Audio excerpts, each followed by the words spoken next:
Kamusta mga chong? Ito yung ating Yamaha YTX 125 ngayon. Bali ngayon ay May 30, 2024, Thursday, 11 AM ng umaga. Bali ngayong video mga chong, meron kasing tumusok dito sa ating rear tire. Buena manong tumusok to dito. Paku ata yung nakatusok. Bali hugutin natin yon. Tapos meron tayong mga tools dito na naka-ready. Ito yung tire repair kit natin na nakalagay sa medyas. Meron tayong cutter, meron din tayong long nose. Ito mga panghugot natin yan.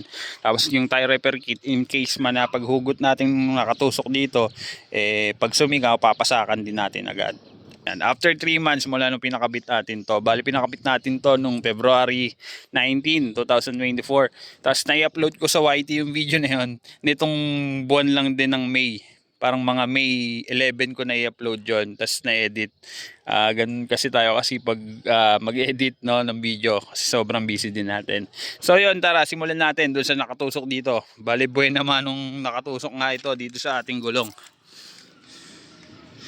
Ito mga chong, ayan yung sinasabi ko sa inyo. Ayan, nakatusok siya pa, pero pag ganun yung tusok niya, hindi ko alam kung lumiko na lang yan o kung ano ba nangyari dyan. Bali nakita ko to parang kahapon o nung isang araw, tas nagamit ko pa siya. Hindi ko agad natanggal. Ayan, so hugutin natin yan ngayon. Pepesto ko lang tong camera natin. Okay mga chong, nakapesto na yung camera natin. Tapos eto na rin, nandito na rin yung mga tools natin. No? I-ready ko lang din tong tire repair kit natin para if ever man na pagkahugot natin ay sumingaw, di mapapasakan din natin agad. Ayan, dito ko nilagay kasi walang maayos na lagayan eh. Kaya sa medyas lang natin nilagay. Ayan, ito yung tire repair kit natin. Wala na yung pampadulos natin. I-mamano-mano na lang natin to.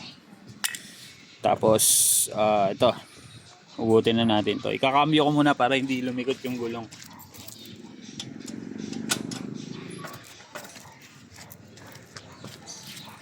Yan, okay na. So hugutin na natin to. Positive, ano nga siya, nakatagos siya doon. Yan, nasingaw na yung ano eh.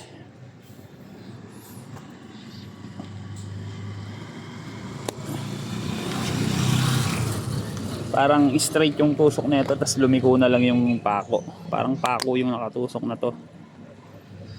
Kailangan tanggalin rin natin to. Kasi nabiyahe rin tayo eh. Mawasak pa yung gulong natin. Medyo matindi yung pagkakatusok na ito ah.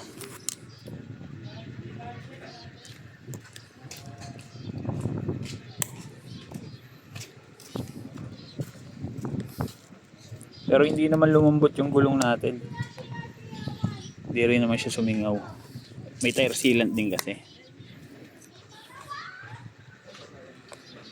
Medyo mahirap lang siyang hugutin. Parang paliko yung pako oh. Parang pasima.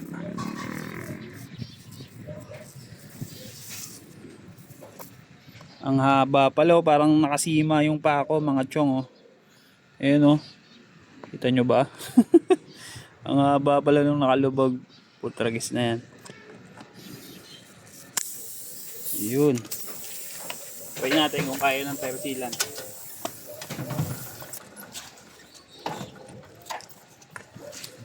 Naka tire sealant naman to.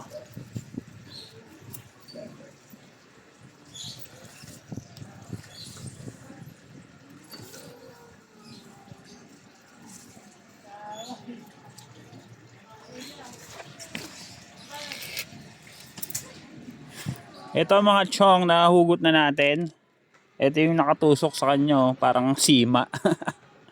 Ayun, parang pako. Ewan ko kung ano nga ba to. Para siyang dulo ng spring, parang ganon, na naputol. Tapos, ayan. Kasi kung pako to, dapat to may ulo eh. Pero ewan ko, di ako sigurado. Pero parang dulo to ng spring eh. Ayan, nahugot na natin. Ayan o, ang haba din, tas pa style sima siya, pa hook. So ito yung tumusok, itong part na to. Ayan, itong part na to yung tumusok. Tas ito na yung ano, pinagtusukan niya. Hindi naman na nasingaw no, pero obserbahan pa rin natin. Pagka sumingaw to, di saka natin pasakan. Okay mga chong, after 25 minutes, ito na yung butas ng ating gulong. Ayan, hindi naman na siya masyadong halata. Hindi na rin siya nasingaw. Hindi rin naman ganun kalaki yung butas at hindi rin naman ganun kalaki yung tumusok. Kaya siguro kaya na ng tire sealant to.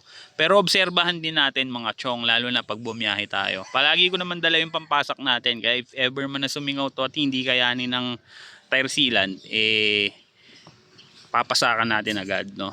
Ayan na yung itsura niya, halos hindi na siya mahalata mga chong. Ayan, no, kung hindi ko lalapit yung camera, bale hindi rin siya nalambot. Ayan, pero obserbahan din natin. Okay mga chong, yun lang ang kagandahan pagka naka tubeless tayo mga chong. Kahit may nakatusok, hindi agad sisingaw o hindi agad magpaplat yung gulong natin kasi nga tubeless tapos naka tire sealant pa. Bale, hanggang dito na itong video na to mga chong. Huwag nyo na lang kalimutan mag-like, comment at subscribe at pindutin niyang maliit na notification bell dyan para updated kayo sa mga video na ginagawa natin dito sa ating Yamaha YTX 125. So yun lang mga chong, peace, rock and roll, kita tayo next video. Yeah.